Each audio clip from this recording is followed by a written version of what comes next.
Olá, bem-vindo e boa tarde a você que está acompanhando a nossa programação. Chegou a hora de ficar mais atualizado com notícias do Brasil e do mundo desta terça-feira, dia 5 de setembro. Vamos começar essa edição com uma atualização de uma notícia antiga, de mais de 10 anos atrás. O julgamento da Boate Kiss voltou a estaca zero. O Superior Tribunal de Justiça manteve a anulação do Tribunal de Júri, que condenou 4 pessoas pela tragédia de janeiro de 2013, na boate localizada em Santa Maria, no Rio Grande do Sul. 242 pessoas morreram e mais de 600 ficaram feridas. Os responsáveis foram condenados a penas de 18 a 22 anos de prisão, mas recorreram e há 10 anos aguardam a solução em liberdade. Com a decisão de hoje do STJ, o julgamento volta para a primeira instância. Um incêndio de grandes proporções já destruiu mais de 100 barracos na comunidade Caminho São José, em Santos, no litoral de São Paulo. O incêndio começou por volta das 10h30 da noite de ontem e seguiu pela madrugada. As chamas e a fumaça puderam ser vistas de outras áreas mais afetadas. O Corpo de Bombeiros enviou mais de 10 viaturas ao local para ajudar as famílias e controlar as chamas. 3 unidades do Serviço de Atendimento Móvel de Urgência foram deslocadas para prestar socorro às vítimas que inalaram fumaça. A Prefeitura da cidade está dando total apoio às famílias e às vítimas e vai oferecer um auxílio emergencial para que elas se reestruturem até serem atendidas com moradias definitivas por meio de programas habitacionais. Para isso, o prefeito Rogério Santos já decretou situação de emergência que será publicada no Diário Oficial do município de amanhã. Inicialmente foram cadastradas 260 famílias em trabalho realizado pela Secretaria Municipal de Desenvolvimento Social desde as primeiras horas do incêndio. Essas famílias serão acompanhadas por assistentes sociais e psicólogos que vão validar as informações para que seja feito o encaminhamento específico para atender às necessidades de cada morador. O primeiro auxílio emergencial, que deve ser pago ainda este mês, será de R$ 1.200, 600 de ajuda para o pagamento de aluguel e mais 600 para apoio na compra de pertences perdidos no sinistro. A partir do segundo mês, as famílias passarão a receber R$ 600 por mês. Esse valor será pago até que elas sejam atendidas com moradias dentro dos programas habitacionais desenvolvidos pelo município. O relatório final da CPI das Americanas não aponta culpados pela fraude bilionária na rede de lojas. O documento foi entregue nesta segunda-feira e deve ser votado ainda hoje na Câmara dos Deputados.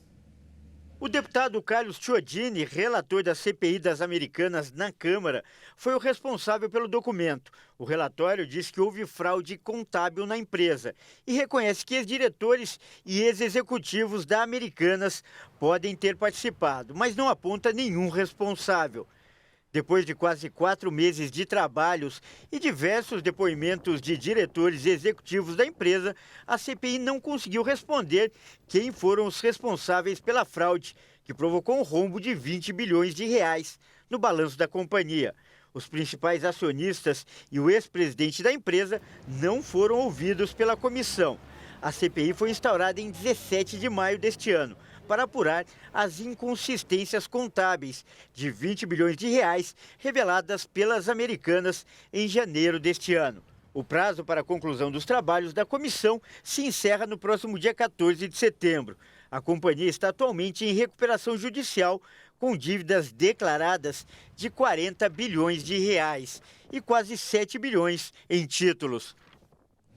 A Secretaria da Educação de São Paulo cumpriu a determinação da Justiça e corrigiu os erros que estavam nos slides entregues às escolas da rede estadual de ensino.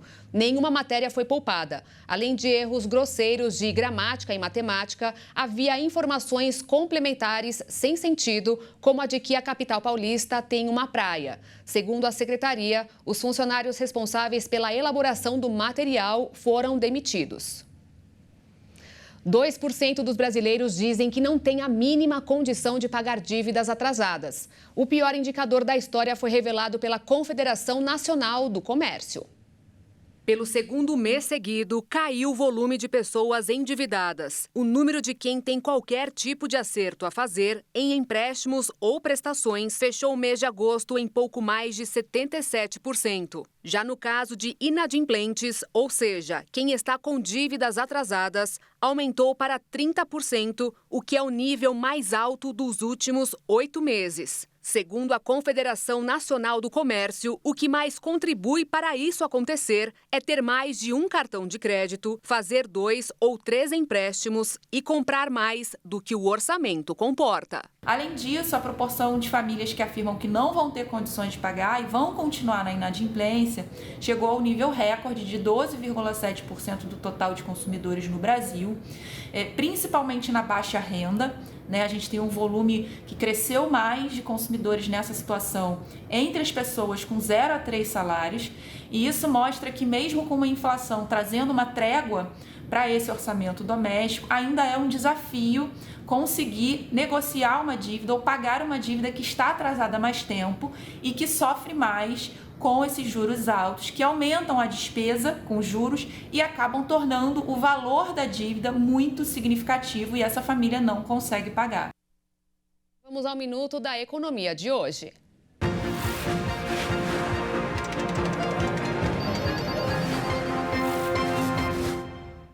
Toda vez que algum assunto de grande relevância para o país é decidido, merece manchetes. E ficamos por aí. O que dificilmente vem depois são as explicações, principalmente as ruins, como a divulgada pelo IPEA, o Instituto de Pesquisa Econômica Aplicada, vinculado ao Ministério do Planejamento. O que sempre foi divulgado é que a Previdência Social ganha com a desoneração da folha de pagamentos dos 17 setores da economia, que dão mais com carteira assinada.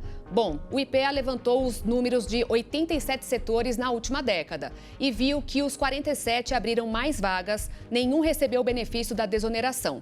Do outro lado, dos que mais demitiram, estava o setor de serviços de construção, que faz parte da lista da desoneração. Sem contar que metade dos trabalhadores não contribui para a Previdência. Ou seja, pelo jeito tem dinheiro escoando pelo ralo. Não disse sendo roubado, mas mal administrado.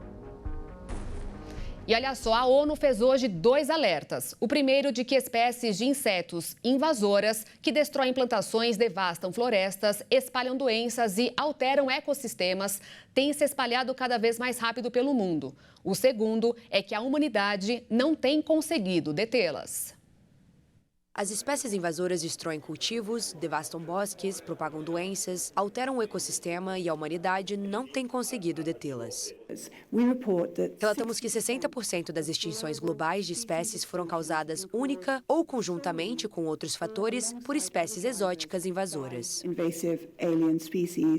Existem 37 mil espécies exóticas no mundo, das quais pouco menos de 10% podem ser consideradas invasivas e prejudiciais por causa dos efeitos negativos ou mesmo irreversíveis que elas têm nos ecossistemas e na qualidade de vida na Terra. As espécies invasoras geralmente não têm predadores naturais na área para a qual foram realocadas, e é por isso que elas tendem a dominar muito rapidamente e, de fato, destruir as populações locais. Destroy local populations.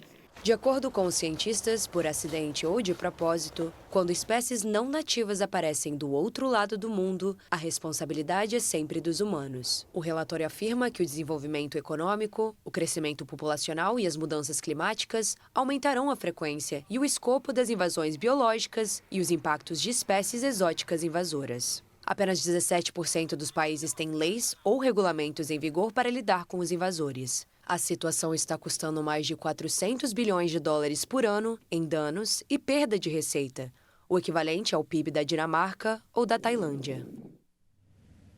Mais de 1 milhão de pessoas são aguardadas na 35ª edição da Bienal de São Paulo, evento cultural de referência no Brasil, que começa amanhã no Parque do Ibirapuera. Sob o tema Coreografias do Impossível, mais de 1.000 obras pretendem responder perguntas transcendentais em uma edição pensada por 4 curadores e 100 categorias.